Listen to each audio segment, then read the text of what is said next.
Bien le bonjour, salut à tous, bande d'affreux, Jojo, 37e épisode du Juste Bistrot, j'espère que vous allez bien, j'espère que vous êtes en grande forme, très heureux de vous retrouver en ce joli mardi 14 juin. C'est toujours maximum de plaisir. En attendant le 15, et mécaniquement on va avancer. Déjà voilà, on commence sur les chapeaux de roue. Merci à Elliot Ness 25 qui vient d'offrir l'abonnement. Ça c'est beau. Il offre le sub, ça c'est très sympatoche. L'heureuse élue, c'est une dame. Léa G, bravo Léa, merci Elliot Ness. Merci également à Alexandrine 59 qui a sub Prime, deuxième mois consécutif. Voilà, ça c'est... Alors on commence, on a la banana, hein, même Tenemos las bananas, on l'a, merci beaucoup, hein, je rappelle, Prime, pareil, c'est gratuit. Si t'as l'abonnement Amazon Prime, tu peux sub et soutenir juste mieux sur Twitch de manière entièrement gratuite, donc ça, c'est beaucoup de plaisir, donc bonjour à tous les amis, je mets le petit chat, hein, tout le monde est là comme d'habitude, Sébastien Quesada, mon Mat le Z, Nancé, un Taufer 60, on a Anakin 89, première fois dans le chat, donc un petit nouveau que je salue, on a Firiel Venkman que j'embrasse, il y a mon Pietro 1969, Mademoiselle Zazie, mon Roland Foire 437, Alain Pontier que j'embrasse, Hercule 13, on a tout le monde, voilà, les grandes ce monde qui sont au rendez-vous, allez un petit coup d'eau. Salut à Dadao76 également, c'est un petit nouveau, donc vous faites de la place au premier rang, tout va se passer dans le meilleur des mondes. Aujourd'hui, vous le savez, vous vous en doutez, hein, on va parler, bien évidemment, du premier tour, des législatives, bon, c'est le cirque, hein, je vais pas vous mentir. Autant pour les présidentielles, je voulais vous proposer des éléments d'analyse et tout ça. Bon, maintenant, c'est à celui qui aura fait la plus belle escroquerie, qui aura dit la plus grosse connerie, un tas d'émagouilles du ministère de l'Intérieur, ça ne dérange plus personne, c'est que du plaisir. C'est que du plaisir. Donc, on va revenir forcément un petit peu sur tout ça, les amis. Bon courage hein, pour ceux qui sont là, c'est la chaleur. Il fait chaud. Ah ouais, là, il fait très très chaud. Apparemment, en ce moment là, on va avoir une vague de chaleur saharienne. J'ai bossé quelques années chez Météo France, c'est pas la question. Mais ouais, ça va, c'est le Sahara. Là, ça va nous amener le sable, la chaleur et les nuages de criquet si la NUPES gagne le deuxième tour. Enfin, d'après La République En Marche. Donc on va s'envoyer. Donc je réponds un petit peu aux questions, les copains, avant d'aller sur l'actualité. Y a Spoof qui dit « Salut les gars, je suis en stress à fond depuis ce matin. J'ai sérieusement ricané. Bienvenue. » Je pense que tu es au bon endroit. J'espère que tu ne stresses pas hein, pour des raisons trop graves ou quoi. On est avec toi, camarade, en tout cas. Marie-Sara76 qui dit « Bonjour Rémi, à quand un duo avec Alexis Poulain ?» Ce serait avec plaisir. Ce serait avec plaisir. Pour être honnête, j'ai jamais eu de contact encore avec lui. Mais si vous le croisez, n'hésitez pas. N'hésitez pas, ce sera avec grand plaisir. Tout le monde est le bienvenu chez Juste Milieu. D'ailleurs, petite info en parlant de débat, je vous avais dit que je vous tiendrai au courant les amis. Ça y est, on a la date, hein, les amis du crayon m'ont répondu. Le débat avec Clément Beaune. Merci à Adri69200 qui vient de subprime. Merci beaucoup camarades. Le débat avec Clément Beaune sortira ce jeudi, donc le 16, jeudi 16 juin. Ce sera autour de 17h. Donc ça va, voilà. Comme je vous l'ai dit, nous, sur Juste Milieu, on aura une version best-of hein, du débat, donc il sera à peu près la moitié. Et puis on vous renverra pour ceux qui veulent voir la version intégrale. Ce sera chez les amis du crayon, c'est normal, c'est gagnant-gagnant. Donc rendez-vous jeudi 16h. Ce que je vous propose qu'on pourrait faire, si vous voulez, sur Twitch, on pourra le regarder ensemble. Éventuellement, on peut faire un Juste Bistrot le soir. Ah putain, je suis bête. J'ai l'anniversaire d'une amie. Ah, je vais pas vous mentir. Les aléas du direct, ouais. Donc là, c'est l'amitié. En amitié, voilà. À la limite, on pourra le regarder ensemble, mais le vendredi, par exemple, lors du Juste Bistrot, on peut le regarder ensemble. Et puis comme ça, je vous donnerai un petit peu des anecdotes, des choses, voilà, hein, du plaisir. Donc là, c'est normal. En amitié, moi, je suis fidèle. Donc jeudi soir, je serai pas là, mais vendredi, on peut le regarder ensemble. Si vous voulez, vous pouvez regarder la version best-of et puis on regardera l'intégralité ensemble. Puis je vous donnerai un petit peu les coulisses de tout ça, des éléments. C'est que du plaisir. Donc en tout cas, ça arrive jeudi, soyez au rendez-vous si ça vous plaît les amis. Environ 1 heure de débat, on va se régaler. Enfin, j'espère que ça va vous plaire. J'ai hâte de vous montrer ça. Et pour être très honnête, pardon, j'ai pas encore vu moi-même la vidéo en entier, donc je vais la découvrir moi-même. Bon, je sais ce qui s'est dit, j'étais là, mais quand même. Donc j'espère que ça va vous plaire. Clément Beaune d'ailleurs qui est en mauvaise posture hein, dans sa circonscription des législatives du côté de Paris, je crois que c'est la 7e, il est face à l'avocate qui représente la NUPES, donc Caroline Mécari, et il finit deuxième. Il est au second tour mais il finit deuxième. Donc c'est con parce que c'est quand même l'histoire de ma vie. Hein. Je craque à chaque fois à 4 mètres du bol de sangria. Je débat avec un ministre, il est en passe de se faire virer. Ah bah super. Parce que tu te rappelles, Emmanuel Macron avait dit que les ministres perdants aux législatives devront démissionner. Bon, l'avantage avec les promesses La République En Marche, c'est que généralement ça dure une demi-heure. Donc à mon avis, même s'il prend une branlée, il va rester ministre. Mais c'est quand même l'histoire de ma vie. Tu vois. Je débat avec un ministre, bon bah super, la vidéo sort, il est devenu mécano. Tu vois. Ah bah super, bah génial, moi qui ai fait un cake aux olives. Ah bah super. Donc bon, on va faire à suivre, mais peut-être que Clément Beaune va s'incliner au deuxième tour, donc dimanche. Hein. Dimanche, on va voir, on verra les copains, en tout cas j'ai hâte de vous montrer tout ça, ce sera jeudi. Ce sera jeudi, demain c'est la farce tranquille, je vous donne déjà un petit peu le programme, et petit scoop, parce que vous êtes là. Ça reste entre nous, hein, pas un mot, pas une fuite, attention. Il n'est pas impossible qu'un nouvel épisode du Martin Blachier Comedy Club soit en préparation. J'ai dit ça, j'ai rien dit. C'est-à-dire que c'est à la confiance, d'accord? C'est entre nous, sur Twitch. Donc voilà, j'en dis pas plus. Mais parce que c'est vrai qu'on n'en entend plus trop parler, mais moi, tu vois, c'est l'équivalent de ma femme de ma vie dans un roman d'amour, tu vois. T'oublies jamais. Tu passes à d'autres personnages, d'autres corps, d'autres odeurs, d'autres restaurants à payer, mais Martin Blachier, je l'oublierai jamais. Je l'oublierai jamais. Puis voilà, tu vois, j'en parle, j'ai un petit peu l'alarme à l'œil, j'ai le cœur qui palpite, j'ai le sang qui ne fait qu'un tour. Voilà, je le dis, hein, ce petit moment. Poésie, il y a peut-être un peu trop d'émotions, alors on va aller tout de suite vers l'actualité, les copains, mais normalement, si tout va bien, c'est pas impossible que ça sorte vendredi. Ouais, je vous l'ai dit, en ce moment, je suis motivé. En ce moment... Puis il y a de quoi, hein, je veux dire, il passe pas un jour sans que... Tu vois, Jean-Michel Blanquer, par exemple. Ça, c'était sur BFM, si je vous dis pas de conneries, c'était le 13 juin, ou le 12. Hier ou avant-hier, tu vois. Parce que le rythme est trop élevé. J'ai décidé de me lever à 5h30 du matin, mais mécaniquement, je devrais me lever à 23h30, en fait. Tu sais, tu te couches, clic-clac. Voilà. Allez, au travail, parce que sinon, tu n'y arrives pas, en fait. Donc... Effectivement, il s'était fait enfariner la tronchetta ou entarter, je sais pas quoi, encrémer, il me semble que c'était la crème, par en plus c'était des professeurs quand il était en visite, et là, il était sur BFM. Alors bon, il a pris une branlée au premier tour de législative. Surprise, surprise. Donc voilà, bon, il a pris une volée, puis il va sur BFM où ils lui disent attendez.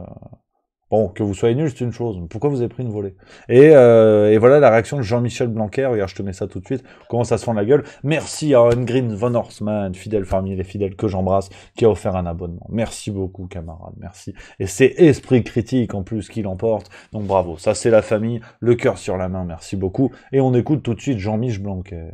J'ai dénoncé cette extrême gauche communautariste. Je suis devenu l'ennemi public numéro 1. Regardez ce que des journaux comme Mediapart font avec moi. C'est une attaque. Est-ce que vous faites un point de comparaison à ce qui s'est passé pour Manuel Valls dans une circonscription très différente? Est-ce que vous pensez que Manuel Valls, comme vous payez aussi cet engagement sur ces sujets-là? Je pense qu'aujourd'hui, quand on manifeste une conviction républicaine, ce qui est mon cas, vous suscitez beaucoup d'inimitié. Et en effet, chacun peut voir que pas seulement depuis un mois, mais depuis plusieurs années, je suscite beaucoup d'attaques, alors même que je me considère comme étant du centre, qui a toujours cherché des positions équilibrées. Ce que j'ai pu faire comme ministre de l'Éducation était inspiré par la pensée républicaine et sociale. Et ça peut être, tout ce que j'ai fait peut être analysé sous cet angle-là. Être décrit comme étant dans une dérive réactionnaire, quand aujourd'hui on est humaniste, républicain et social, en dit long sur le logiciel d'interprétation qui existe aujourd'hui en France, trop influencé par une certaine extrême. On entend en tout cas. C'est ça que je veux dénoncer ce matin aujourd'hui sur le plan électoral. Non, il est très fort, Jean-Michel. Il est très très fort parce que c'est vrai que là, il vient chouiner à la téloche, à dire oui, les gens se moquent de moi. Je vais le dire à mon papa. Enfin, tu vois, c'est quasiment ça, tu vois. Vraiment, hein, mécaniquement, c'est quasiment ça. Tu dis, t'as été ministre, Jean-Michel. Comment vous avez été ministre. Il y a le respect de la fonction. D'ailleurs, on peut pas venir chialer comme ça. Enfin, tu sais, toi, tu fais pas ça. Tu travailles dans une PME à côté de Mont-de-Marsan, t'es viré, tu vas pas voir ton patron en disant non, mais en fait, vous comprenez, c'est Nadine à la compta qui m'a reproché de lui avoir fait un mauvais café. Non, ta gueule, en fait, t'es viré, tu rends le taille-crayon, voleur, et puis tu pars. Là, lui vient à la télé dire oui, j'ai été victime d'attaque, rien à voir avec le fait que je sois une pompe à vélo. Enfin, tu vois, par exemple, à un moment donné, un peu plus tard dans cet entretien, apparemment, il a critiqué le travail de Mediapart. Il a dit oui, regardez le comportement des journaux Mediapart avec moi. Bah oui, mais Jean-Michel, quand tu révèles, comment dire, quand tu communiques les règles Covid-19 pour les écoles et que t'es en vacances à Ibiza, en train de te marier, avec Anna Cabana, présentatrice de Journal TV, et qui a, il y a conflit d'intérêts, mais à la limite, ça, c'est, à qui le tour? Non, la question, c'est, tu sais, t'essaies de jouer le truc, en plus, les journalistes, ils avaient mis la photo, où il était dans son bureau. Toi, tu lis l'article, tu dis, c'est bon, ça va. Mais parce que, bon, même les journalistes, apparemment, étaient pas au courant. Et en fait, Jean-Mich, il était à Ibiza, tranquillo, tu vois. Ouais, non, mais pourtant, j'adore l'Espagne, c'est pas la question. Mais c'est vrai que, après, venir le voir chouiner en disant qu'en fait, le véritable problème vient de ses adversaires qui l'attaquent, mais on a quel niveau de boulard, en fait, pour ne jamais se remettre en question à ce point. Je veux dire, quand il dit, quand j'ai dénoncé l'extrême gauche communautariste, je suis devenu l'ennemi public numéro 1, mais Jean-Michel, je respecte la fonction de ministre, mais je vous invite quand même à fermer le bec. Parce que, tu vois, typiquement, le Front National, ils font ça depuis 40 ans. Bon. Oui, aussi, c'est l'ennemi public numéro 1, d'accord. Mais, tu vois, un Jordan Bardella, il est plutôt compétent, il devient pas l'ennemi public numéro 1. Cet argument-là, c'est l'argument de beaucoup de gens, tu vois. Et toi, t'es l'ennemi public numéro 1 parce que t'es nul, en fait. Ouais, non, mais c'est vrai que ça paraît compliqué. Mais ils ont quand même un boulard à la République En Marche qui est hallucinant, hein. Alors que bon, l'escroquerie commence à se voir. Si tu veux, c'est la Casa de Papel, c'est un braquage. Au bout d'un moment, t'es enfermé depuis 2 semaines dans la banque. Il va falloir commencer à baisser ton niveau de défense parce que t'as plus à manger, donc c'est chaud. Et là, c'est un peu ça. Là, la République En Marche, on va en parler des législatives, les copains, mais t'avais Jean-Luc Mélenchon qui avait dit pas une voix ne doit aller au Rassemblement National. Bon, t'as des gens du côté de la République En Marche qui ont dit oui, c'est un scandale, déni de démocratie, patati patata. Voilà. Patati patata. Et là, t'as Roxana Maracineanu. Alors déjà, c'est vrai que tu prononces le nom, t'es déjà au second tour. Mais elle a dit sur Twitter, je vais te montrer le tweet. Attends, il est où? Parce que c'est vrai qu'il tweete beaucoup quand même. Et c'est où? Alors là, c'est quand ouais, elle a essayé de se rattraper parce qu'elle a dit une connerie. Il est là le tweet, regarde. Je suis heureuse d'être qualifiée pour le 2e tour des élections législatives dans la 7e circonscription du Val-de-Marne. Une nouvelle campagne débute ce soir. Je veux rassembler tous ceux qui veulent faire barrage à l'extrême gauche au second tour. Nous pouvons gagner. Ouais. Et elle a dit ça, puis t'as une autre personne de la République En Marche qui a clairement dit, bah oui, c'est Christophe Castaner.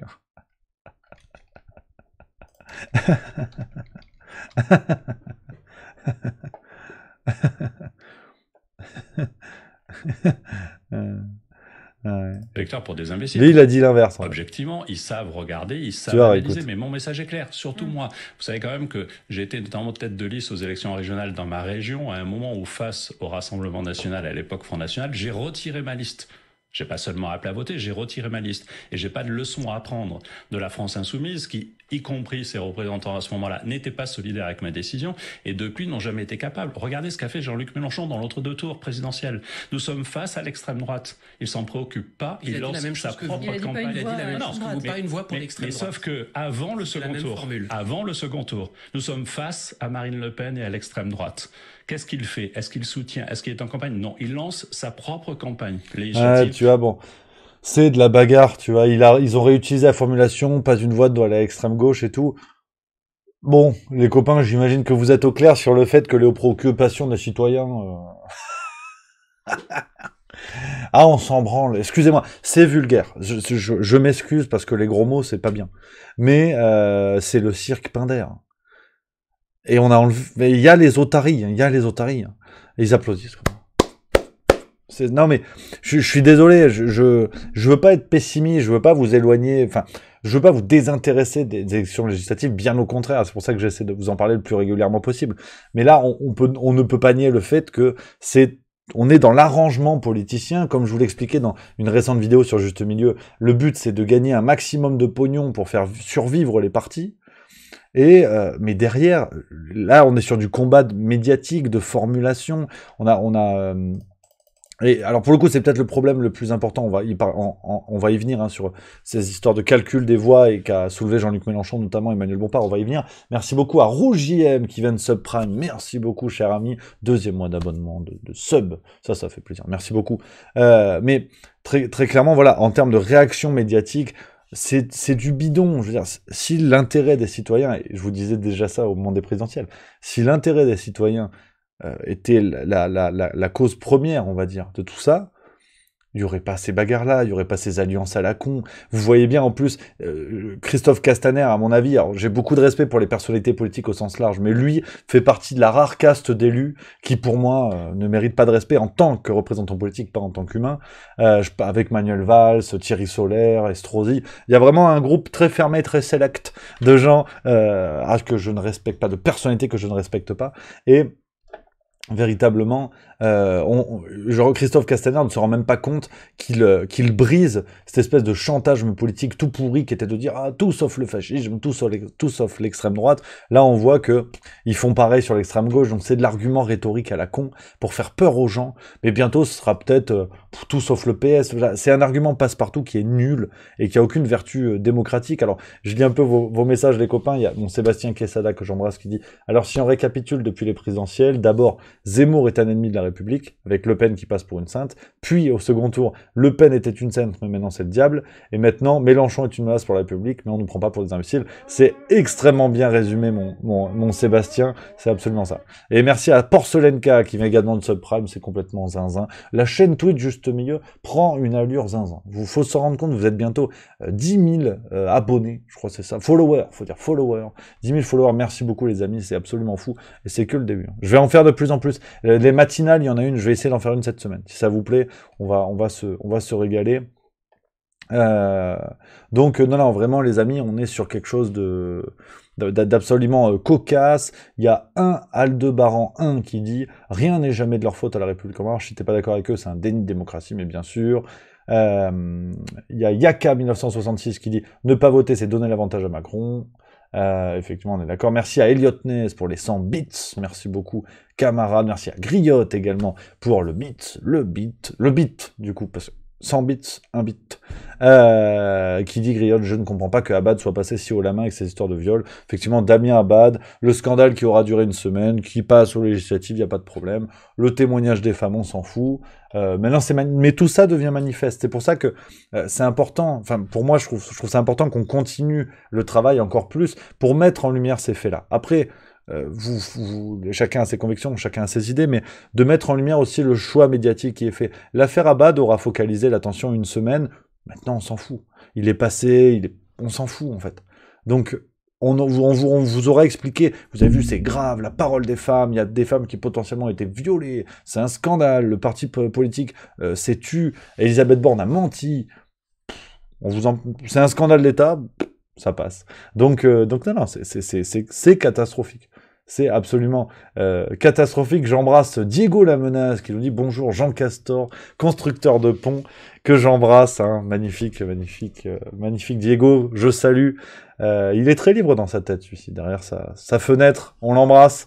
Donc voilà un petit peu ce qui se passe sur ces législatives. Alors, je répète, les copains, vous le savez sur Twitch, hein, n'hésitez pas, si vous voulez intervenir, on papote ensemble, venez sur le Discord, Juste Milieu. J'ai encore mon Edouard qui est en régime, il va partir en vacances. Repos bien mérité, donc il va falloir que j'apprenne à le faire tout seul. Soyez là vendredi, parce que je vais me débrouiller tout seul avec la technique, ça va être un grand moment. Ah, pour l'histoire du Minitel, ça va être quelque chose. Donc voilà. Il y a l'IJ, effectivement, qui est sujet très important, je vais y revenir. Je ferai peut-être une vidéo exprès là-dessus. La jeune fille, la lycéenne qui avait interpellé Emmanuel Macron, qui a reçu la visite des forces de l'ordre. Je pense que je vais préparer une petite vidéo là-dessus, ce sera une petite capsule, parce que vraiment, ça aussi, c'est un fait aberrant. On va en parler, on va en parler. Mais le sujet est dans la liste, vous inquiétez pas, on va revenir là-dessus, parce que c'est vraiment effrayant, ce qui s'est passé. Donc voilà, hein, n'hésitez pas, donc si ça vous dit, les amis, le Discord, vous pouvez écrire en message privé à Edouard ou à moi d'ailleurs, qu'importe, vous vous écrivez, et puis après on vous met dans le salon vocal et on pourra échanger, on pourrait discuter du sujet que vous voulez. Alors, là, les législatives, si tu veux parler pour me raconter la recette du cake aux olives, c'est pas que je suis contre, c'est que c'est pas le sujet dans les médias, même si ce serait beaucoup plus important et beaucoup plus intéressant. Mais c'est comme ça, donc je reprends un petit peu vos messages. Tofer60 qui dit en même temps, comment on peut faire changer les choses alors qu'il y a 52% de l'abstention au premier tour? Gueuler c'est bien, mais voter c'est mieux. Alors, cher Tofer, je vais être honnête avec toi, cet argument, pour moi, il a malheureusement 5-10 ans de retard. Il a plus de sens aujourd'hui. Quand on culpabilise les citoyens de ne pas aller voter, oui, c'est problématique, c'est un devoir, le fameux devoir du citoyen. Maintenant, est-ce qu'on a envie d'aller voter pour de nombreux élus qui, eux, ne font pas leur devoir de représentants politiques? Parce qu'on culpabilise toujours dans le même sens. Mais qui culpabilise les députés, par exemple, qui s'abstiennent en n'étant pas présents pour le vote des lois? Qui culpabilise les sénateurs pour les mêmes raisons? Donc, cette culpabilisation du citoyen, elle est bien, mais ça fait quand même 40 ans qu'on la met dans la gueule. Au bout d'un moment, ça suffit, quoi. Au bout d'un an, ça suffit. Et les législatives viennent après une phase présidentielle. Il faut pas distinguer les deux. À mon avis, il y a eu une phase politique là de quasiment un an. On a eu la campagne présidentielle. Ensuite, on a la campagne législative. Regardez le spectacle qui nous a été servi pendant les présidentielles. Et après, vous avez envie que les gens aient voté. Que les gens aient voté pour ça. On a eu du chantage électoral bidon, c'est ce que résumait Sébastien tout à l'heure. Un coup, c'était Zemmour le méchant, puis c'était Le Pen, puis un peu Mélenchon. Mélenchon, à peine le premier tour passé au présidentiel, qui disait « Élisez-moi Premier ministre », ça repose sur rien. Éric Zemmour, un personnage médiatique qui a été construit, mais qui a été mis en lumière volontairement par le système médiatique, et qui finit à 7%, là aux législatives, il passe même pas le premier tour dans sa circonscription dans le sud de la France, du côté dans le Var, je crois. Je veux dire, soyons sérieux. On donne ce spectacle-là aux gens et après on leur dit ouais, mais pourquoi vous n'allez pas voter? C'est quand même, ça me semble assez simple à comprendre. Et pourtant, j'encourage pas les gens à ne pas aller voter, bien au contraire. Mais je pense qu'il faut que chacun en prenne pour son grade. Là, sincèrement. On a eu un spectacle lamentable, on a eu des campagnes qui sont régies en fait par les médias. C'est à celui qui fera le plus gros coup médiatique. On voit que les affaires qui sortent, ce sont les médias qui décident de les rendre importantes ou pas. Valérie Pécresse, vous savez que j'utilise beaucoup cet argument, mais Valérie Pécresse, qui a été élue avec notamment le vote d'un chien à la primaire, les Républicains, des électeurs décédés dont on a utilisé le vote, et elle a pu se présenter sans aucun problème. Mais dans quel pays on voit ça? Quand ça se passe en Turquie, quand ça se passe au Liban, quand ça se passe je sais pas où, on va faire des leçons de démocratie à dire « Ouais, c'est un scandale, vous avez vu, nous en France, on n'a pas ça. » Mais on n'a plus de leçons à donner. Je veux pas être défaitiste, les amis, mais on n'a plus de leçons à donner à qui que ce soit, désormais. Enfin, faut être sérieux. Regardons nos médias, par qui ils sont détenus? Par des milliardaires. Il y a quasiment aucun média. C'est simple, nos médias, soit ils existent, ce sont les médias publics, donc ils existent grâce aux subventions, soit ce sont des médias qui sont détenus par les milliardaires. Parmi les plus gros médias, hein, qu'on soit bien d'accord. Après, il y a Juste Mensuel aussi. Mais, je veux dire, soyons sérieux 5 minutes. On a des leçons de démocratie à donner à qui, désormais? Une première ministre qui fait la une du journal de dimanche en disant « Je ne mentirai pas aux Français », 2 jours plus tard, il y a un mensonge avéré, comme quoi son cabinet était au courant des signalements sur Damien Abad 4 jours avant sa nomination, alors qu'Elisabeth Borne avait dit l'inverse. À quel moment, en fait, on peut aller expliquer à la Turquie « Ah oui, mais Erdogan, en fait, c'est un salaud. Il a le monde médiatique à sa botte. Il n'y a pas d'opposition politique. » Vous avez l'impression de voir une opposition politique en France?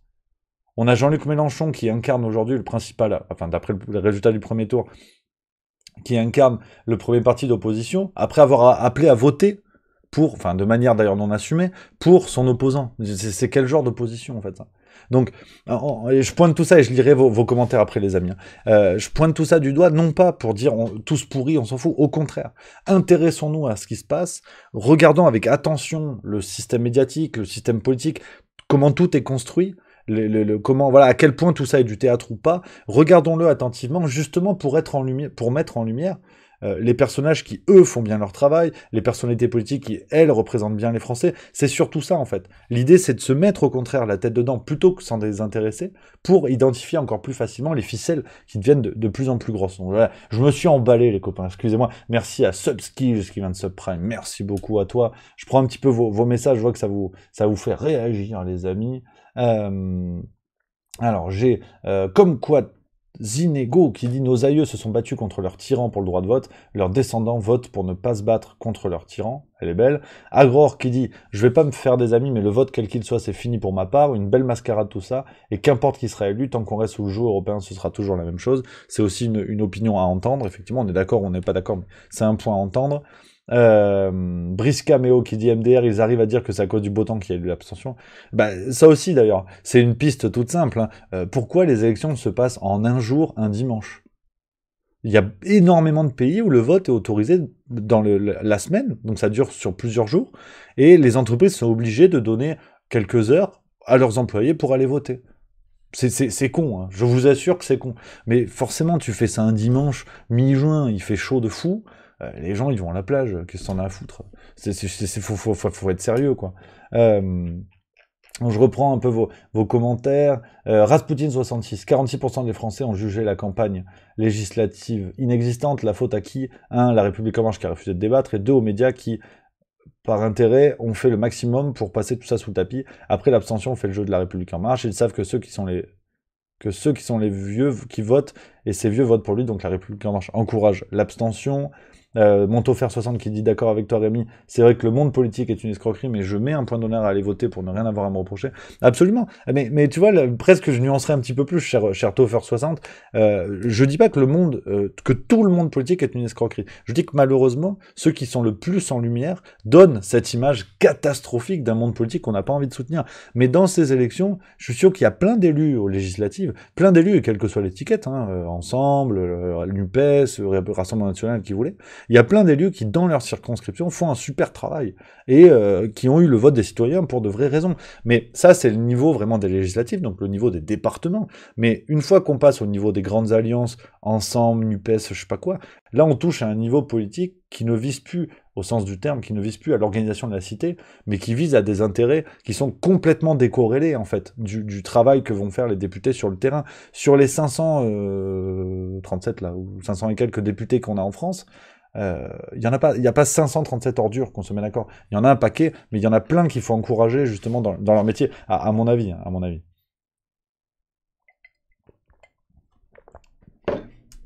Azrael 54TL qui donne un élément que je connaissais pas. Fonctionnaire, les consignes données à la hiérarchie sont de ne pas autoriser le personnel à s'absenter pour aller voter. Honteux. Vous avez vu, effectivement, ça je savais pas. C'est intéressant. Donc je reprends vos commentaires les amis. On a Elliot Ness 25 qui dit peu importe l'étiquette, nous voulons un engagement sincère, honnête et dépourvu d'intérêt personnel. Absolument. Tibli 51, hello tout le monde, salut mon Tibli. On a vu des gens de la République En Marche aller chercher des procurations, oui effectivement il y en a eu un. Ça aussi c'est à la limite de l'illégalité. Griotte qui dit un chroniqueur disait c'est comme si Macron avait prévu ses paires de députés en voulant créer le Conseil national de la refondation. Belle connerie ça aussi. Est-ce qu'on a The Bad Vong, fidèle que j'embrasse. Rémi, on a décidé en interne Discord de lancer le parti du juste milieu aux prochaines législatives. Vu le pognon à se faire, on va pouvoir faire du juste mensuel gratuit. Non mais déconne pas, mais sincèrement, il y a un coût médiatique à faire aux législatives. Parce que là, c'est trop tôt. Enfin, genre, c'était trop tard pour nous. Mais il y a vraiment une vanne à faire de présenter un parti, mais bricolé, hein, un truc bricolé.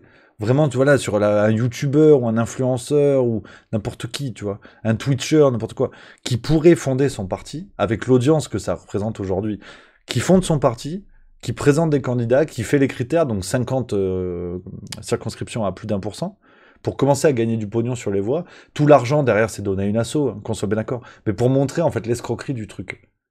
Que n'importe qui peut faire ça, en fait. Avec un tout petit peu d'audience, et à l'ère des réseaux sociaux, c'est encore plus probable. Mais n'importe qui fait ça. Je vous avoue que ça aurait été un coup à tenter. Sur Juste Milieu, qu'on fasse ça. Après, il faut 50 circonscriptions à 1%. Faut pas péter le boulard. Moi, avec Juste Milieu, bon, c'est chaud. Mais t'imagines, un Squeezie, un Norman fait des vidéos, ou dans les gros, les gamers, les choses comme ça, qui ont des audiences de centaines, de milliers, enfin, même de plusieurs millions d'auditeurs. Mais ça gagne. Mais ça le fait. Et ils prennent du pognon. Et derrière, voilà. Le beau jeu, ce serait de donner ça à une asso. Mais ou je sais pas, le redistribuer à leurs abonnés, j'en sais rien, mais faire un truc intelligent, parce que si c'est prendre du pognon pour montrer que le système, on peut lui mettre à l'envers et gagner le pognon, c'est chiant. Mais c'est absolument zinzin. C'est absolument zinzin. Ah bah, je sais pas, Rocinante 1977 qui dit je suis pas content, a dit la même, mon Greg Tabibian que j'en mange, je savais pas. Mais effectivement, t'imagines l'alliance Greg Tabibian, Tatiana Ventose et Juste Milieu, ce serait absolument fou. Et ensemble, on a une audience quand même qui serait zinzin. Et Skun Kamikaze qui dit Greg Tabibian veut faire ça avec la municipale, ça peut être drôle. Je savais pas. Donc tu vois, non, c'est... et effectivement, il y a Montbigna que j'embrasse, Montbigna qui dit Rémi, tu te rappelles du mou de Pierre Dac dans les années 60? Ouais, bien sûr, il y avait eu ça. Et c'était le parti d'en rire aussi, je crois. Le slogan, c'était ça, c'était le parti d'en rire. Contre la vie dure, votez mou, ou un truc comme ça, il y avait quelque chose. Ouais, ça me dit quelque chose. Donc voilà un peu les amis. Ouais, il y a Spoof qui dit j'espère que t'es pas motard. Ouais, non, mais c'est la tuile. Mais c'est vrai que ça fait pas vraiment rire parce qu'on est à une telle époque que ces affaires-là, c'est assez zinzin. Brice Caméo qui dit d'ailleurs plus de vidéos de Tatiana, j'espère qu'elle va bien. Je crois qu'elle a posté des messages sur les réseaux sociaux, il me semble, sur Twitter, hein, si je dis pas de conneries. Donc, ouais, bah, après, c'est vrai, les amis, on déconne, mais je vous avoue que, enfin, sur la petite parenthèse, on se dévoile, on raconte, mais c'est vrai que quand vous avez la tête dans le guidon, et je prends mon exemple, hein, j'ai pas échangé avec Tatiana Ventose, je vais pas parler à sa place, hein, mais en tout cas, personnellement, quand vous avez la tête dans le guidon, comme ça, vraiment tous les jours, à essayer de proposer les contenus, suivre l'actualité en détail, vous proposer des vidéos, essayer de faire des vannes et tout autour de ça, je vous avoue que j'avais eu un peu le contre-coup, moi, après les élections présidentielles. Parce que je savais en plus que derrière je partais en vacances et tout, que j'allais vraiment pouvoir couper pendant une semaine et tout. Mais en fait, et c'est pas du pur anti-macronisme. Je vous avais expliqué mon raisonnement, que pour moi, avec toutes ces affaires, c'était inconcevable qu'Emmanuel Macron puisse se représenter, mais que c'était pas une question d'Emmanuel Macron ou de la République en marche. C'était que ma vision de la vie politique faisait que n'importe qui avait de tels scandales aux fesses pouvait pas se représenter. Donc que pour moi, c'était inconcevable, mais que ce soit Pécresse ou Mélenchon ou Le Pen ou qui voulait. Et donc, d'avoir vu ça, le premier tour qui s'impose, avec en plus ce scénario Le Pen-Macron qui était cousu de fil blanc, on savait très bien ce qui allait se passer, avec tous les médias qui allaient se mobiliser comme vraiment des suzerains lamentables et tout.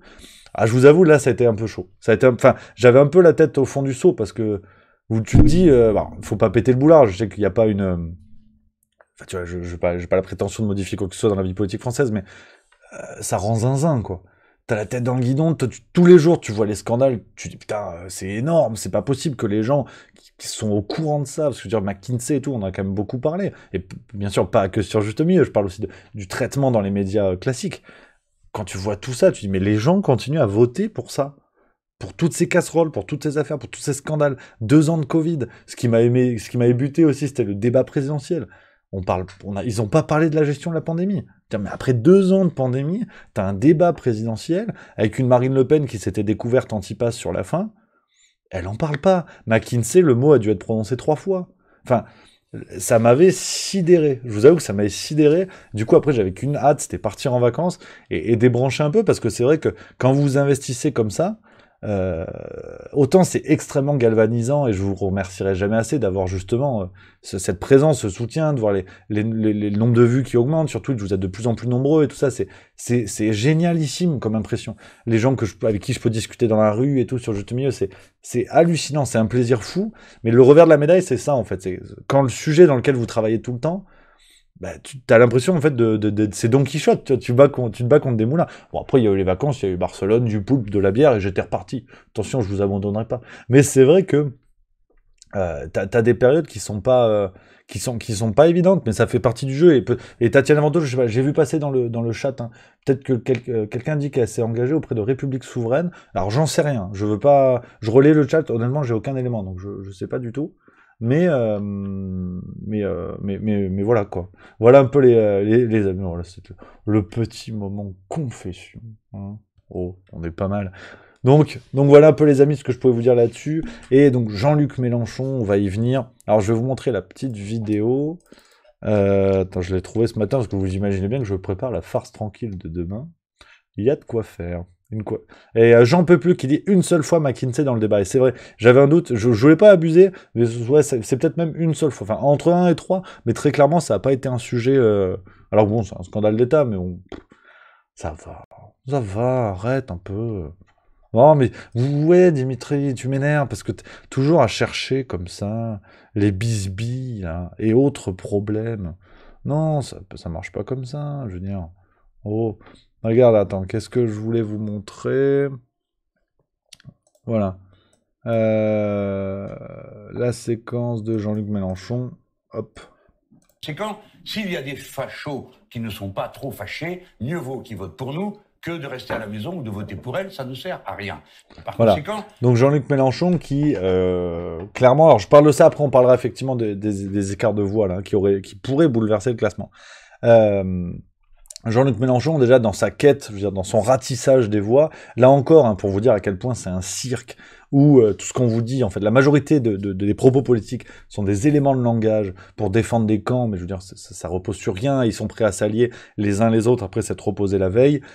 Jean-Luc Mélenchon, c'est la même salade. C'est la même salade où le combat contre l'extrême droite, pas une voix ne doit aller à l'extrême droite et tout, et là maintenant, il en appelle au vote des fachos pas fâchés, quoi. Alors déjà, la formule, on ne sait pas si c'est Kev Adams ou Jean-Luc Mélenchon, et donc on a officiellement le représentant de la NUPES qui appelle à certains fachos, comme il l'a décrit, à le rejoindre. Donc ce qui ne le dérangerait pas d'avoir, à la limite que ce soit des gens pas fâchés, c'est un critère, mais il voudrait des gens fachos chez lui. Bon, tu vas me dire, il y a déjà le Parti communiste, hein, parce que faudra aussi en reparler un jour quand même de ça. Ouais, c'est Michel Onfray ce matin qui était sur CNews. Il en a mis des belles à Jean-Luc Mélenchon aussi. Pour le coup, je suis encore un peu d'accord avec Michel Onfray. Je sais qu'il y en a beaucoup qui sont pas forcément très chauds. Regardez ce qu'il nous a dit face à Lolo Ferrari sur CNews ce matin. Il y a un autre extrait que je voulais vous montrer parce que je l'ai regardé en direct et enfin j'ai écouté en direct. Et à un moment donné, il parlait effectivement du rapport sur le fascisme et que les communistes continuent à exercer. Je vous montre d'abord ce petit extrait et après on continue. Oui, je pense qu'il va chercher tous les électeurs, Mélenchon. Je pense qu'il les a tous voulus, il les a tous souhaités. Rappelons quand même que ce monsieur démarre trotskiste, qu'il continue socialiste, qu'il a été 20 ans sénateur, qu'il a voté oui à Maastricht, que maintenant il veut sortir de l'Europe, qu'il a été très gaulliste, puis après il a été jaurésien, maintenant il est islamo-gauchiste. Donc il est tout ce qu'on voudra pourvu qu'il arrive au pouvoir. Il reste quand même que le personnage fait toujours l'éloge de Robespierre. C'est un personnage sinueux, mais il y a toujours Robespierre derrière, c'est-à-dire le tribunal révolutionnaire, la loi sur les suspects, il faut qu'il y ait un vil, enfin voilà. Et puis l'éloge de Mao, et puis l'éloge de Castro, et puis l'éloge de Chavez. Je pense qu'il y a un fond chez ce monsieur qui est assez problématique et très antidémocratique. Donc oui, pour lui, l'élection, c'est juste l'occasion d'aller pêcher le crétin, je dirais. Ouais, il est rudasse le Michou, mais bon, en même temps, je suis plutôt d'accord avec lui. Je vois, il y a un commentaire de Sebseb76600 qui dit « Rémi, c'est une fausse polémique. »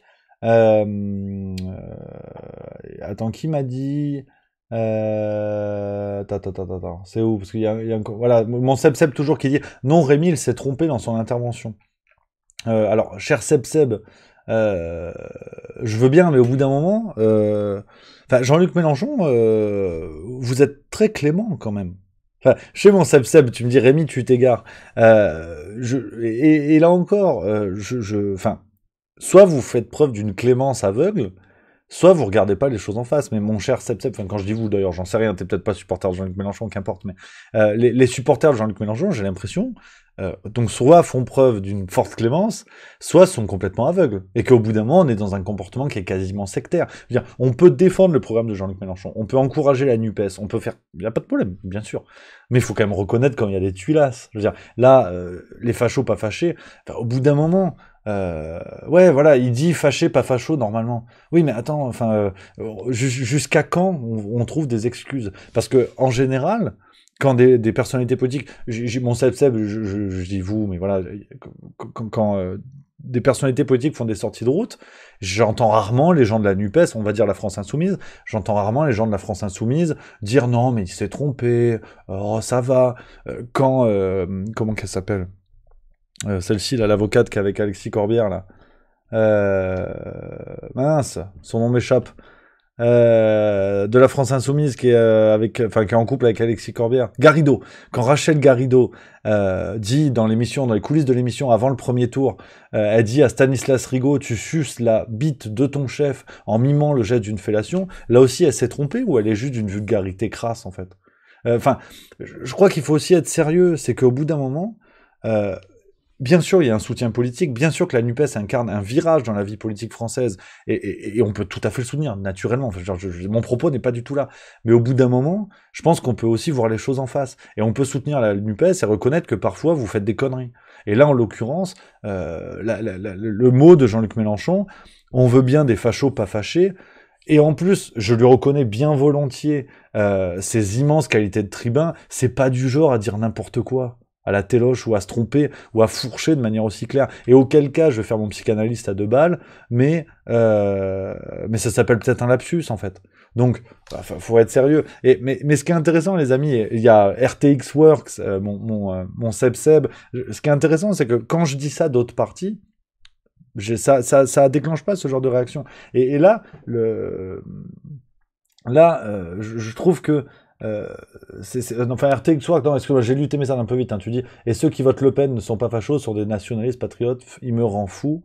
Je sais pas si tu parles de... Ah non, tu me dis, mais arrête de tout mélanger. Donc apparemment, c'est moi qui te rends fou.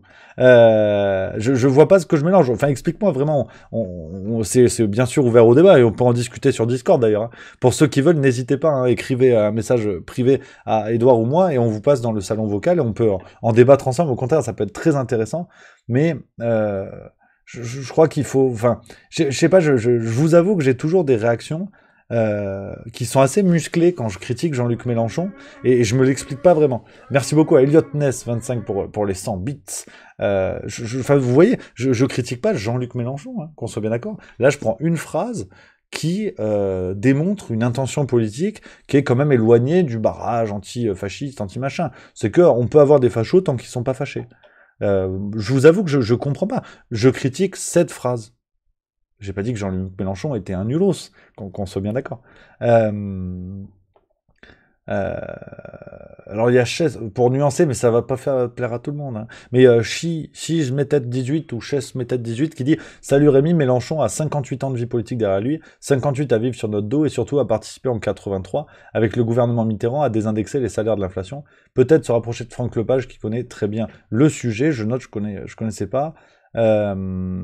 Ben Talagan qui dit c'est aussi là-dessus que les médias ont construit l'image de Jean-Luc Mélenchon. Les pudeurs de gazelle avaient la côte à l'époque. Aujourd'hui, les fachos pas fâchés, ça craint.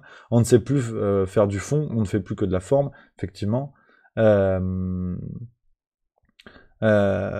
quoi, Dinago qui dit parce que le Mélenchon c'est l'antiraciste, on tire pas sur l'ambulance. Zaravich qui dit un nulos MDR, je sais pas de qui il parle. Alors c'est intéressant. Tac. Il y a Paul le pote qui dit il s'est juste trompé, il voulait dire l'inverse.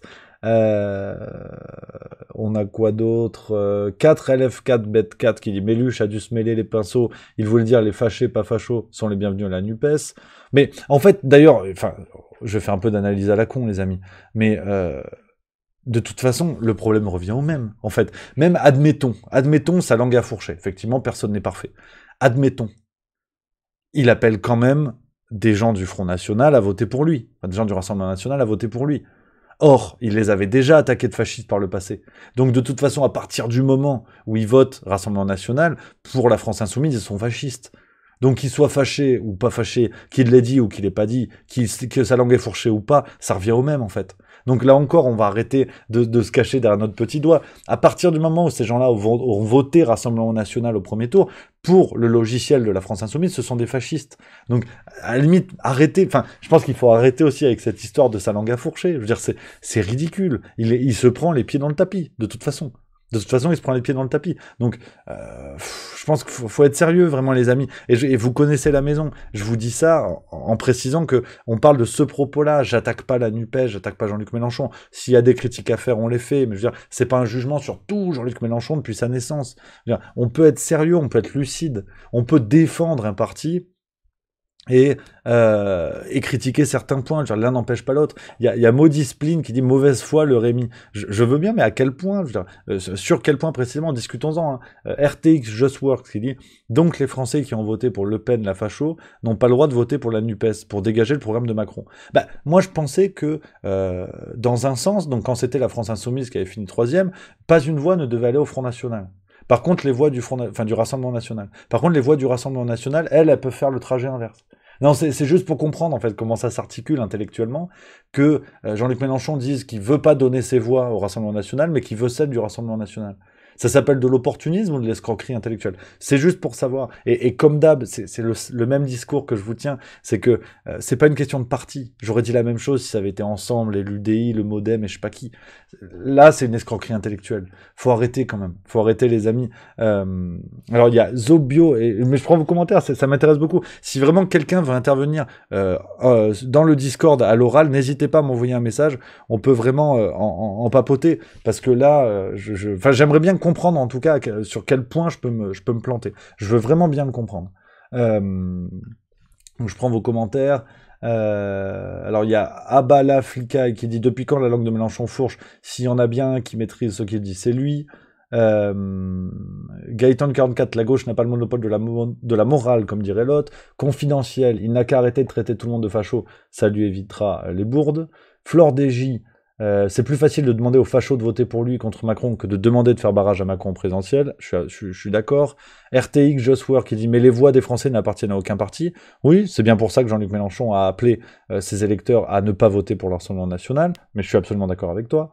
Zobio Nekenobi 1974 qui dit non, des fâchés alors non, des fâchés ne sont pas tous des fachos, tu généralises trop Rémi, c'est forcément mauvais, mais c'est pas moi qui ai commencé, hein, comme on pourrait dire, c'est-à-dire que c'est quand même la France Insoumise qui qualifie les électeurs du Rassemblement National de fascistes, ça fait longtemps, je pense qu'on peut au moins s'accorder là-dessus quand même, il me semble. Conwayster 1986, quand le RN désigne les électeurs de Mélenchon comme islamo-gauchistes, ça dérange moi et ça ne suscite aucun débat bizarrement. Je suis absolument d'accord. Alors ça, c'est un bon argument, effectivement, pour vous montrer que c'est pas une question de parti et que autant que quand la France Insoumise qualifie les électeurs de Marine Le Pen de fachos, je trouve ça scandaleux. Pareil dans l'autre sens, quand le Rassemblement National et même les Républicains qualifient les électeurs de Jean-Luc Mélenchon et les membres d'ailleurs de la France Insoumise d'islamo-gauchistes, c'est tout aussi scandaleux. Et absolument, très bonne nuance, je suis complètement d'accord. Ligi qui dit bien sûr non, tu as raison, faut rester lucide, c'est pas un saint Méluche, mais perso je dis tout sauf le roi et ses amis, moi aussi, mais ça fallait le dire au présidentiel. Aujourd'hui c'est un combat de façade qui changera rien. Guy FR qui dit chercher de la nuance, un chat Twitch, c'est chercher de la cohérence dans la gestion de la pandémie. Ouais, mais on peut papoter, c'est le plus important. C'est le plus important. Alors je reprends, il y a mon Seb 76600 qui dit oui, mais sinon on va toujours garder la Macronie. Absolument, mais mon Seb, il fallait s'en plaindre au premier tour des présidentielles de ça.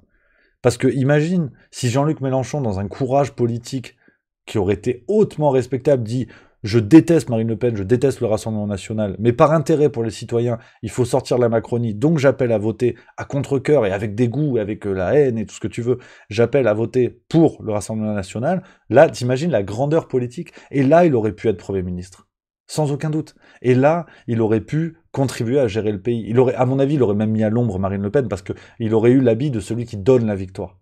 Donc, et là, faire de la bagarre pour les législatives, c'est n'importe quoi. C'est n'importe quoi, c'est perdu, c'est déjà perdu.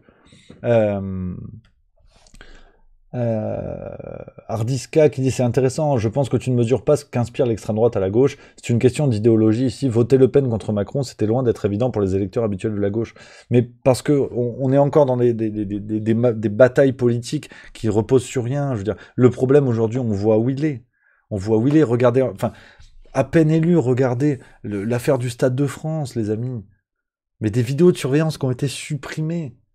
Je veux dire, mais rendez-vous compte, ce qui a été réélu, c'est ça. Il y avait les mêmes scandales avant, ça va être pire après. Enfin, il faut se rendre compte de ça.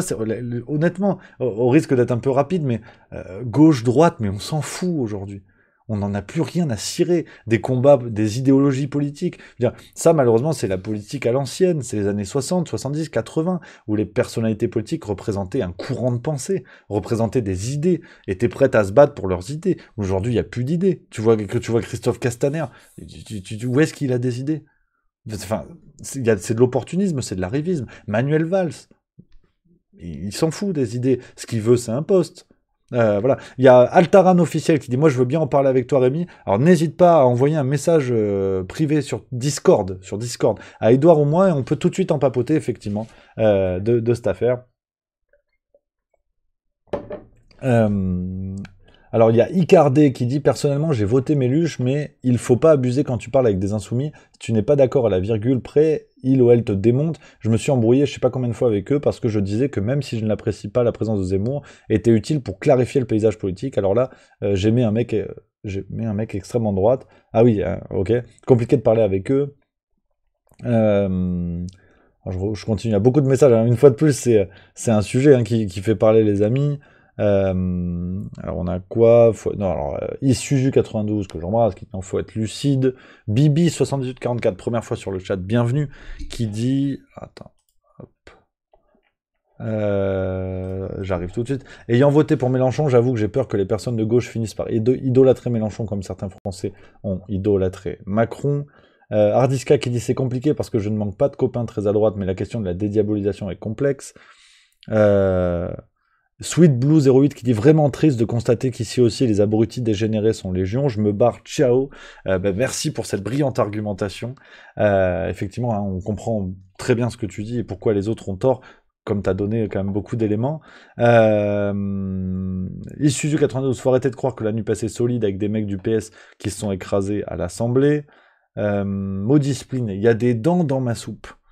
J'ai pas compris, mais ça doit pas être bon à manger. Passe à autre chose. Prends un sandwich ou autre chose. Alors, Zara Zavish qui dit « Pour moi, un responsable politique qui insulte les potentiels électeurs de facho perd toute crédibilité. Cet homme est un clown qui bouffe à tous les râteliers. Darwini, qu'il drague à droite ne me gêne pas. Je voterai un extincteur pour faire barrage à la République en marche. » Je pense que ça gêne plus les électeurs de gauche qui supportent moins que leurs élus tapent du pied à droite que l'inverse, les élus de droite qui font du pied à gauche. RTX Just Works qui dit avoir une majorité NUPES à l'Assemblée, ça va rien changer. Si, mais c'est mal barré. Pour l'instant, c'est mal barré. Altaran officiel, tu veux bien en débattre avec moi? N'hésite pas à nous écrire, hein. Vraiment, écris-nous. Comme ça, on peut te mettre dans le chat. Faut que tu nous écrives sur Discord. Gaëtan du 44, effectivement, qui rappelle un élément très important. La gauche Terra Nova a abandonné les classes ouvrières et se permet de les traiter de fachos, pas fâchés. C'est un peu se moquer du monde quand même. Effectivement, c'est une note en fait. Donc Terra Nova, vous savez, c'est les think tank, hein, comme on dit, les clubs d'idées à la con, où les gens se réunissent pour avoir des idées. Souvent des élus politiques, tu vois. Donc quand tu te réunis pour avoir des idées, généralement ça s'appelle l'Assemblée nationale. Mais là, ils font des clubs à la con. Et c'est une note qui avait été émise par ce club d'idées en 2011, je crois, ou 2013, quelque chose comme ça, où il conseillait, en fait, politiquement à la gauche, d'abandonner les ouvriers pour aller plutôt chasser les électeurs sur le terrain des jeunes, sur le terrain des citadins, avec les valeurs beaucoup plus idéologiques et tout ça. Et c'est pour ça qu'on voit que petit à petit, la gauche a oublié les ouvriers, et que, on l'a vu, le vote ouvrier se déporte de plus en plus sur le Rassemblement National. Un grand merci à Icardé qui vient de donner 1000 bits, ça c'est incroyable. Dans tous les cas, allez voter pour vos idées plutôt que râler. Dédicace à tous ceux qui râlent pendant 5 ans sans agir. Le vote n'est pas la solution, mais c'est un début. Merci à toi. Alors je reprends vos messages, les amis. C'est intéressant parce que ça fait vraiment réagir et c'est bien de voir qu'on n'est pas d'accord. C'est vraiment le but du jeu. Égyptien 421, Mélenchon a complètement loupé un moment historique après le premier tour des présidentielles. Je suis assez d'accord avec toi. Issuju 92, après ça n'empêche pas, malgré d'être lucide et faire un choix froid. Et c'est la politique malheureusement, malgré ce que j'ai dit, je vais voter NUPES. On a quoi d'autre? Il y a beaucoup de réactions, c'est fou les amis, c'est complètement fou. J'en peux plus, de toute manière, à partir du moment où nous ne sommes pas en accord avec un politique, nous sommes automatiquement catalogués fascistes ou complotistes ou autres termes de ce style, effectivement. Seb qui dit Rémi ne confond pas les électeurs et les chefs de parti, absolument. Absolument, effectivement, si j'ai manqué de nuance, je te remercie de le pointer du doigt, mais bien sûr, c'est loin de moi cette idée. On a quoi d'autre? Il y a mon binaire Rémi, nous sommes comme en Amérique, deux partis, les macroniens et les anti-Macron, et c'est vrai que c'est ce qui s'installe. Et d'ailleurs, c'est ce qu'ils en parlaient un petit peu avant. Enfin, avant la présidentielle, c'était un petit peu ce qui se dessinait. Tac, tac, tac. Il y a beaucoup de commentaires, c'est fou. Ça vous fait réagir. On a quoi d'autre? Tac, tac. Attends, je redescends tout en bas parce que je sais que j'ai raté vos messages, les amis. Je suis tout en bas. Ah, c'est incroyable cette mobilisation. Faut que j'aille sur Vocal, on me dit. Il y a Altaran officiel qui est là. Merde, excusez-moi parce que j'étais en haut dans le chat. C'est où? Ah oui, j'y suis. Excuse-moi pour le retard. Attention, je clique, je mets les haut-parleurs. Attention, on va papoter, les amis. Alors, attendez, parce qu'on a l'écran exprès, regarde. Paf. Tac. C'est bon. Allô, Houston à la base. Normalement, là j'ai cliqué. Ah, super. Salut, Altaran. Comment vas-tu? Salut Rémi, ça va bien toi? Impeccable, impeccable. Sujet chaud aujourd'hui. Je vois ça.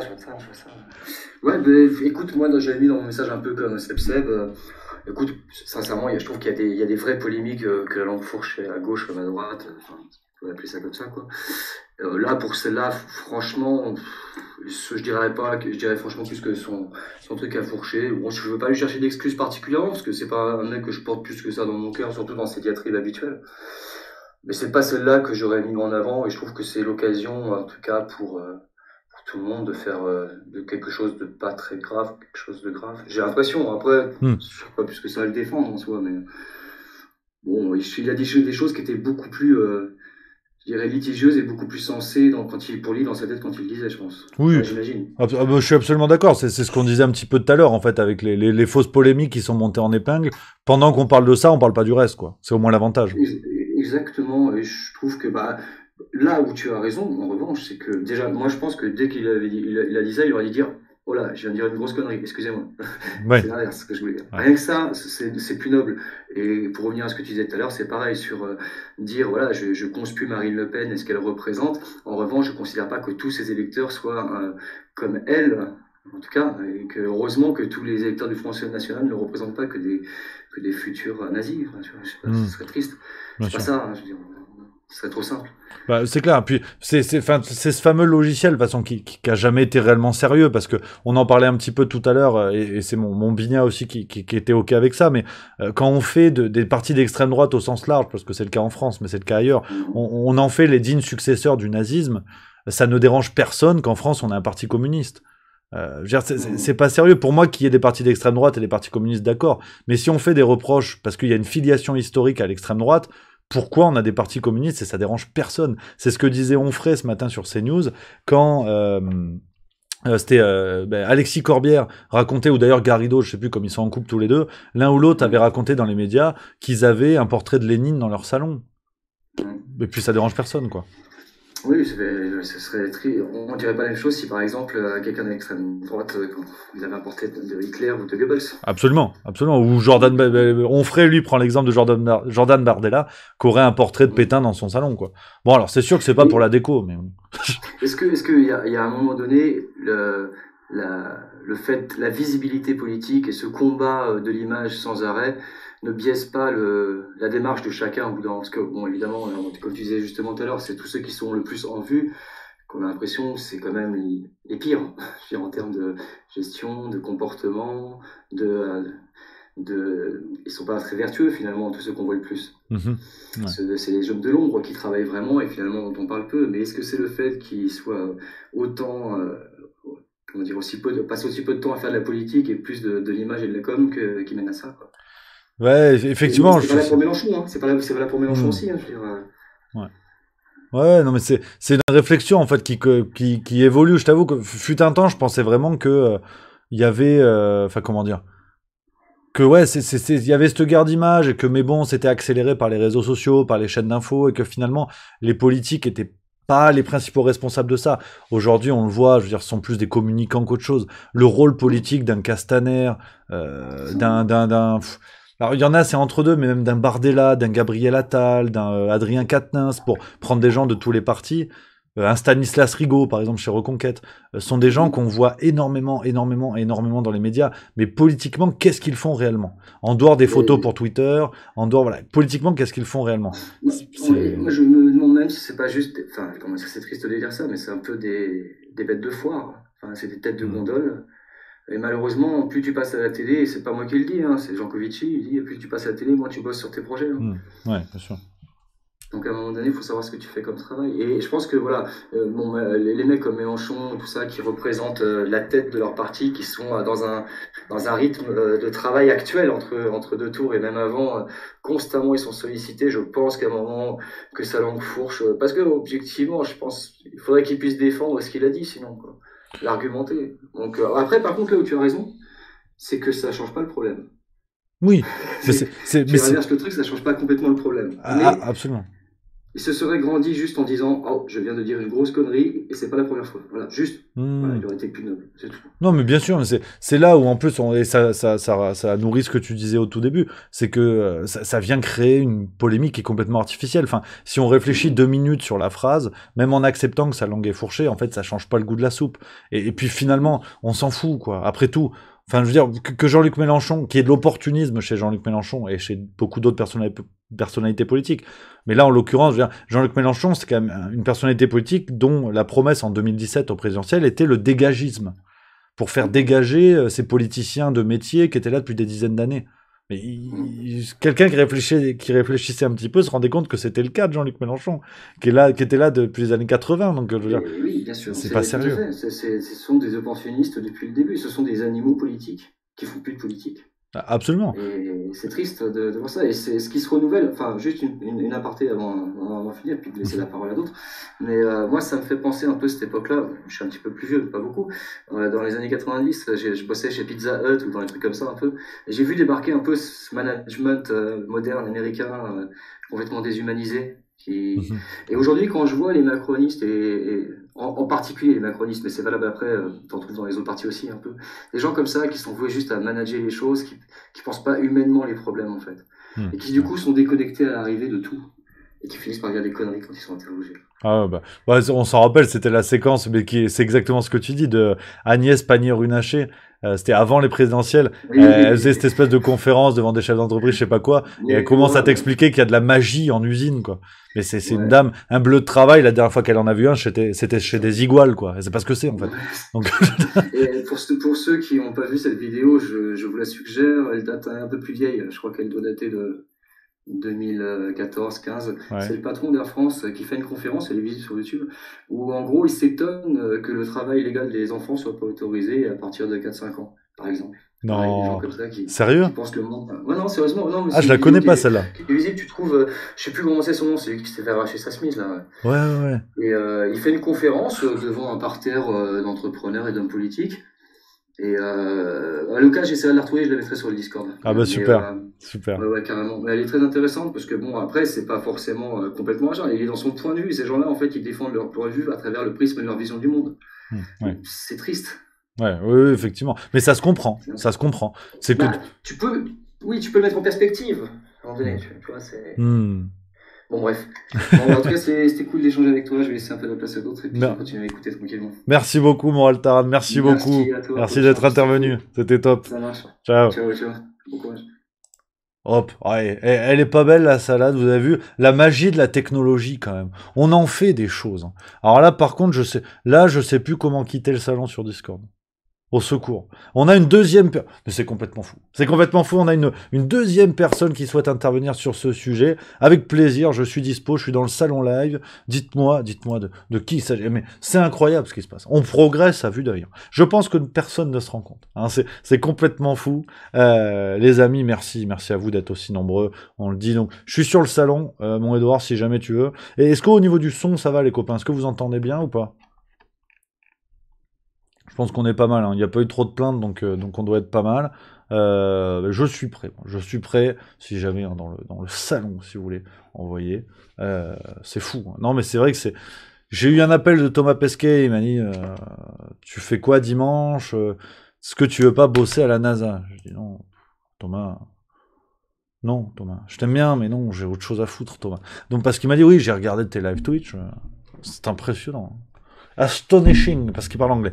Donc, ouais, non, c'est assez fou. C'est assez fou, donc voilà, non, on se régale. On se régale. Alexandrine59 qui dit une asso, Rémi, en attendant d'être dans le salon, une asso, c'est-à-dire pour à but politique, ou moi je veux bien faire une association, l'association des amateurs d'andouillettes et de baby-foot. Ça me parle. Ouais, j'aime beaucoup les andouillettes. Ouais, non, ça on s'en fout. Fondamentalement, on en a rien à foutre. Mais j'adore ça. Je dis ça parce que j'ai faim. Bon appétit d'ailleurs, pour ceux qui sont attablés. Les amis, est-ce que du coup, on a quelqu'un dans le salon vocal sur Discord? Je suis entièrement prêt, moi. Moi, je suis entièrement prêt. Il y a mon dad boss qui s'en va, il a faim. En plus. Bon appétit, mon dad boss, merci d'avoir été là. Andouillette au poulpe, pas sûr. Ça, c'est Griotte qui nous dit... Quoique ça se tente. Je suis un scientifique, je suis un curieux. Donc on va voir. Ok, Edouard, tu me redis. Parce que bon, je t'avoue que je vais pas faire 4 heures encore non plus. Parce que là, j'ai faim. J'ai faim. Copain Romain qui dit un jour, je te fumerai au baby. Calmez-vous, monsieur, ça va bien se passer. Non, mais alors là, quand vous voulez, on fera un tournoi un jour. On fera une blague, on fera une rigolade, on va faire une connerie. Ça, c'est le but. De la côte de bœuf, ouais. C'est mon Seb qui dit ça. Tu vois, c'est ce qui est passionnant à la maison. Tu vois. Ah ben, on annule. On me dit dans l'oreillette, bon ben voilà, si jamais vous voulez intervenir pour les prochaines, je vous le dis, les prochains Juste Bistrot, je vais être tout seul. Donc là, on va commencer à rire. Là, c'est moi qui va gérer le passage vocal, là, on va déconner. Qu'est-ce que je disais? Ouais, mon Seb, c'est ce qui est passionnant sur Juste Mieux. Tu vois, on débat, on est d'accord, on n'est pas d'accord et tout, ça s'empoigne, mais derrière, ça parle côte de bœuf. Est-ce que ça, c'est pas du plaisir? Donc voilà, donc je le redis les copains, parce qu'on va bientôt finir pour aujourd'hui, on est ensemble depuis 1 heure, bientôt plus d'1 heure maintenant. N'hésitez pas, voilà, sur le Discord Juste Milieu, donc Edouard vous a mis le lien dans le chat, vous pouvez trouver facilement le Discord Juste Milieu, vous pouvez venir discuter avec nous à l'écrit, il y a plein de sujets différents, vraiment, on se régale, et il y a le salon vocal, donc comme ça vous pouvez échanger avec moi sur Twitch, un peu comme à la radio, je vous prends en auditeur, et puis on peut débattre, et j'espère que ça vous plaît, et puis c'est un plaisir de discuter avec vous les amis, j'ai eu mon Bigna aujourd'hui Altaran officiel, soyez de plus en plus nombreux j'espère, et puis comme ça on peut papoter, et puis voilà, ça donne un peu d'épaisseur à tout ça, donc c'est que du plaisir, et puis c'est important aussi de chacun donner son avis, discuter, échanger, donc voilà. Alors est-ce que je vais réussir à me tirer de ça? Ouais, parce que je suis dans le salon, je sais pas comment on part en fait. Merde, modifier le salon, c'est pas ça. Me faire taper si je fais ça encore. Je sais pas comment je quitte le truc. J'arrive pas. C'est l'internet, ça. Ça, c'est compliqué. Hein. Ouais, je sais pas. Ouais, je sais pas comment faire. En bas, à côté de ton nom. Ah! Maître Gims. Oh putain.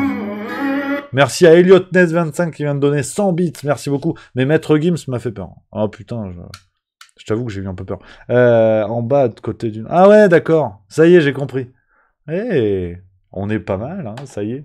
Donc, voilà les amis, j'ai réussi à quitter le truc. Merci beaucoup les amis, on va se quitter là-dessus. Encore merci à moi, Altaran officiel, d'être intervenu. Merci beaucoup, n'hésitez pas, vous êtes le bienvenu. Tu t'étais le bienvenu. Mon Bigna aussi, la prochaine fois ce sera toi, je sais que t'es chaud mon Bigna. Merci beaucoup, vraiment merci les amis. C'est que du plaisir de pouvoir discuter avec vous. On va finir là-dessus, on va aller manger, je veux pas vous mentir, je suis pas maçon, mais j'ai la dalle. Voilà. Et puis voilà les copains, merci d'avoir été aussi nombreux, je vous redonne le programme, on a demain la farce tranquille, 57e épisode, on va revenir sur les législatives, on a plein de choses, vendredi il y a peut-être une vidéo qui sort, mais je veux pas encore m'y engager, mais en tout cas, on aura vendredi le Juste Bistrot qui sera là, et je vais essayer, ça va être tendu, hein. Parce que si je fais une matinale et le Juste Bistrot vendredi, ça n'a aucun sens. Parce qu'en fait, jeudi, je suis pas là. Jeudi, je suis en déplacement. Voilà, hein, peut-être une surprise. C'est encore, voilà, on va en parler. Je vous en reparlerai bientôt. Donc jeudi, je vais pas pouvoir trop bosser, à moins que... Ah, attends. Si. Il y a peut-être moyen de bricoler une matinale jeudi. Ce sera la surprise du chef, en tout cas. Vendredi, Juste Bistrot, c'est sûr et certain. Et puis la matinale le week-end, pourquoi pas. Pourquoi pas, mais faut que on va se débrouiller. On va essayer de bricoler quelque chose de sympatoche. Donc voilà, merci les amis. En tout cas, vous avez le programme. Merci beaucoup les amis. Hein, on envoie du bois. Je vous avoue, je suis motivé comme Jaja. Les dernières semaines ont été un peu bouleversées parce qu'il y avait les jours fériés, il y avait tout ça. J'étais à droite, à gauche. Mais vraiment, voilà. Là, je suis à fond. Là, je suis pleine balle. J'espère on va vraiment tout faire pour développer la chaîne YouTube. Il y a Juste Milieu VOD. Vous êtes bientôt 2000 abonnés déjà. C'est complètement fou. Donc n'hésitez pas pour les replays des émissions Twitch à J+3, hein, voilà, c'est normal, c'est le petit avantage pour les gens qui nous soutiennent sur Twitch, qui sub sur Twitch, donc voilà, il y a la chaîne, et Juste Culture arrive, on est à fond avec Edouard pour vous proposer ça. Ce sera début juillet, mais on travaille à fond. Et donc voilà les amis, je vous embrasse, je vais manger, bon appétit à vous, bon courage pour cette semaine de boulot, on profite du soleil, on s'hydrate, attention il fait chaud, on fait attention à nos anciens, hein, on va surveiller, est-ce que ça va, comment ça va, t'as bu un coup, c'est le plus important. Et puis voilà, je vous embrasse, merci pour votre soutien, c'est que le début, vive la rigolade et vive la France, voilà, c'est fini, regarde, paf, la fin.